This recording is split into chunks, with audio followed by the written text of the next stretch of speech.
కూటమి ప్రభుత్వం అధికారంలోకి వచ్చినప్పటి నుంచి ప్రతిదీ కూడా ప్రైవేటీకరణ చేయాలనేటువంటి ఆలోచనతోనే ముందుకెళ్తోంది. మనం చూసాం, పేద ప్రజలకు మెరుగైనటువంటి ఆరోగ్య సదుపాయాలు అందాలని, పేద విద్యార్థులు మెడిసిన్ లాంటి ఉన్నత విద్యను అభ్యసించాలనేటువంటి ఉద్దేశంతో జగన్మోహన్ రెడ్డి గారు తీసుకొచ్చినటువంటి 17 మెడికల్ కాలేజీలను కారు చౌకగా ప్రైవేటు వ్యక్తులకు అప్పజెప్పేటువంటి కుట్ర.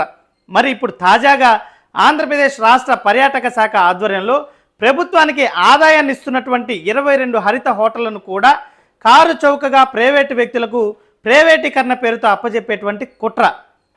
అధికారంలో ఉన్నటువంటి ప్రభుత్వ ఆస్తులు అంటే ప్రజల సొత్తును పరిరక్షించాల్సింది పోయి ఈ రకంగా ప్రతిదీ కూడా ప్రైవేటీకరణ పేరుతో పెట్టుబడిదారులకు, వ్యాపారస్తులకు కట్టబెట్టడం ఎంతవరకు సమంజసం?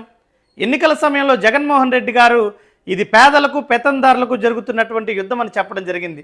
మరి ఇప్పుడు నిజంగానే పెత్తందారులు అధికారంలోకి రావడం, ఆ పెత్తందారులు ప్రజల సొత్తును దోపిడీ చేసి పెట్టుబడిదారులకు, వ్యాపారస్తులకు అప్పచెప్తున్నారు.